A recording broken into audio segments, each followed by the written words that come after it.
When we get on that conversation topic about sealed product, it comes as no surprise that most players don't want to talk about it. After the product dumps of 2022 and 2023, most players consider it a taboo, dead subject because sealed product has no value. But what happens if it is starting to sell? What happens if it is selling and it's Wizards of the Coast's fault?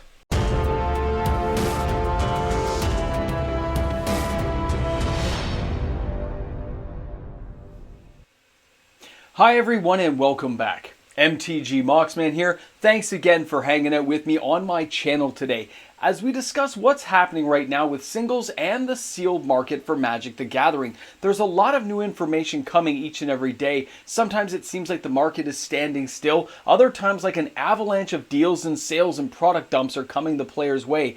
But a lot of this has really been slowing down in the last couple of months. The stuff we expected to have happen on Good Friday and Cyber Monday, well, it never came to pass. The deals never actually appeared, and what we saw was just a few discounted items that no player really wanted to get involved with. So does that mean that nobody cares about what's out there, that no player is even interested in buying sealed product?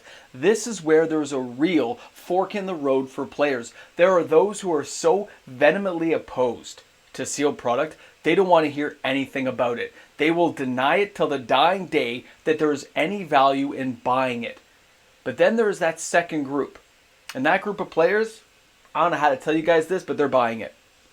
They are seeking out, looking for decent deals, and picking up product. Now I know this because I'm getting emails, I'm getting texts, I'm getting messages about, did you see this deal? Did you see the bundle packs for Lord of the Rings? I bought 10 of them. I picked up this, I picked up that. Either way, it's players fishing.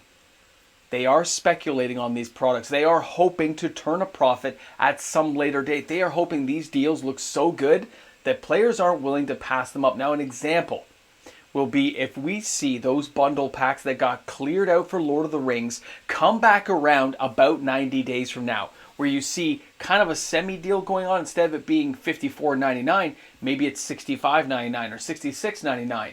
So the player who bought 20 or 30 copies is making 10 or 12 bucks a pack of those boxes. It's interesting to see these things coming around again because for the longest time we've heard the market is dead. And I will agree that the singles rule the day. The singles market is everything right now. The sales volumes inside anything that is modern, standard, commander playable has just been phenomenal the last couple of months. But I can't discount what I'm seeing. When I see volumes of sealed product moving now, and it's really slow, but for a long time, it was basically non-existent. So when you go from non-existent for sealed product to even a slow trickle, you start to wonder why it's happening. Unlike the singles market, which has just been rocking everywhere.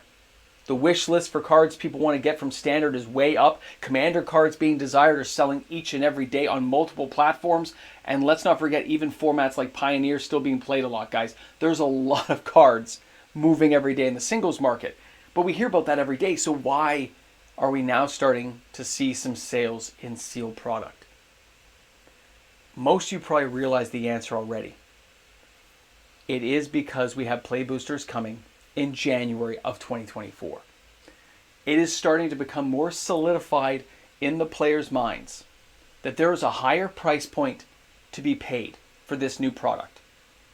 We're not given a choice. There's less options available. Wizards has streamlined their market space so players recognize that this is going to be their only option. So what can they do? They can go back and look at older products.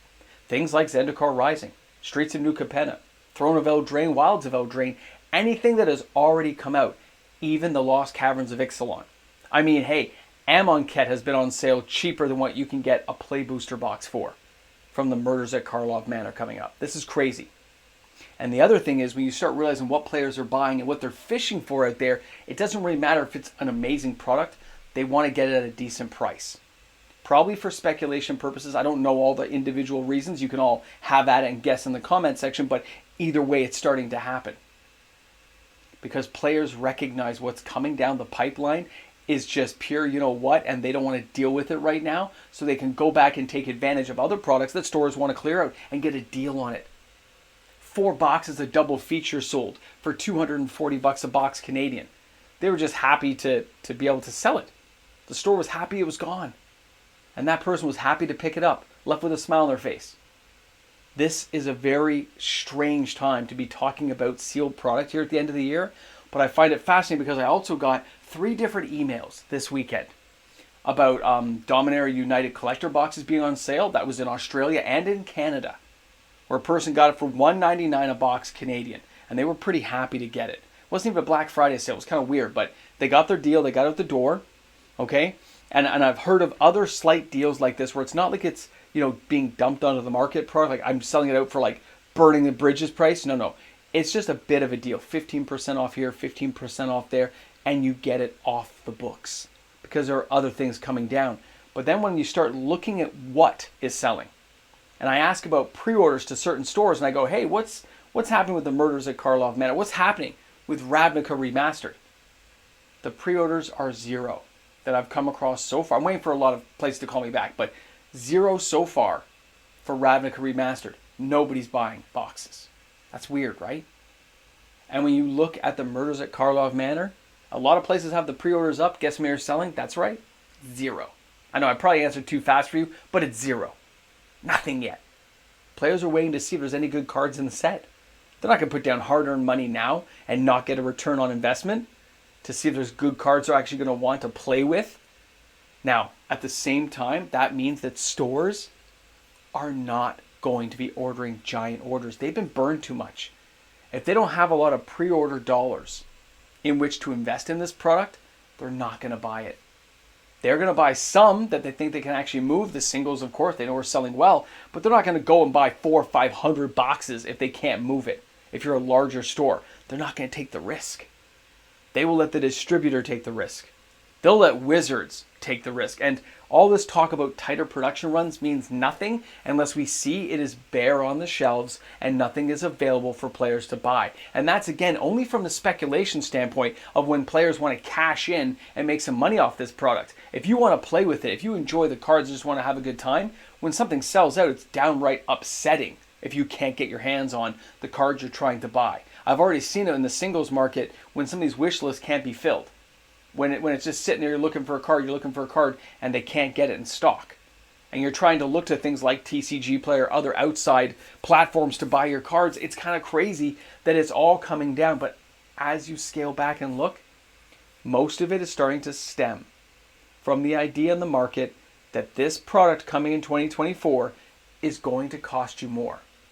There's already speculation about Modern Horizons 3 starting to hit on the books about what you're going to have to pay to get it. We all know, we've been talking about it. I've been seeing it with lots of my friends where we're having conversations in Canada anyway, wondering if this box is going to hit the $700 mark. How far will Wizards push that point?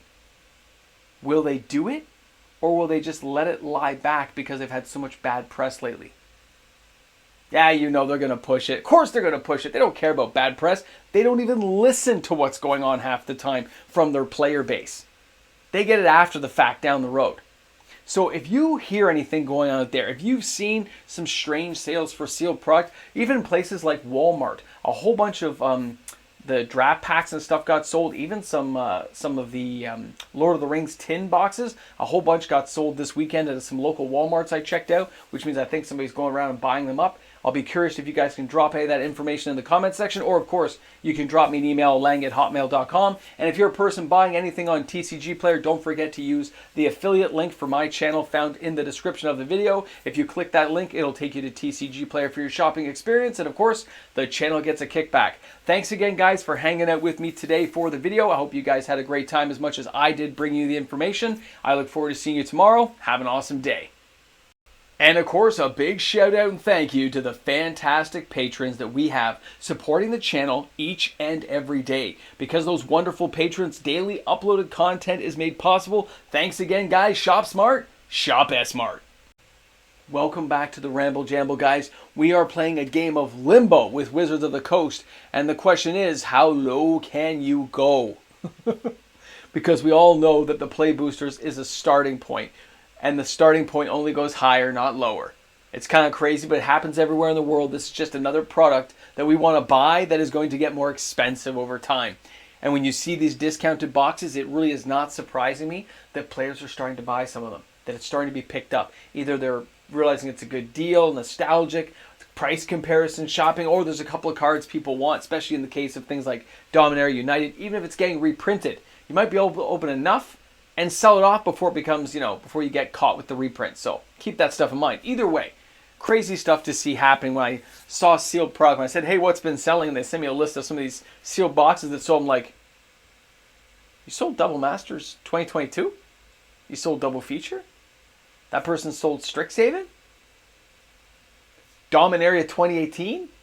Kaladesh? Amonkhet? A whole bunch of boxes of Zendikar Rising for $119.99 Canadian? That's kind of crazy when you see all these boxes selling. You're like, that's a lot. That's a few hundred boxes when I got through everyone. That's a lot. Where's it going? I mean, it's probably a question for another day, right? It's definitely a nachos and cheese conversation, but it was still kind of funny to see it all kind of lining up that way, wasn't it? Either way, boxes are selling. Who knew? Talk to you guys soon.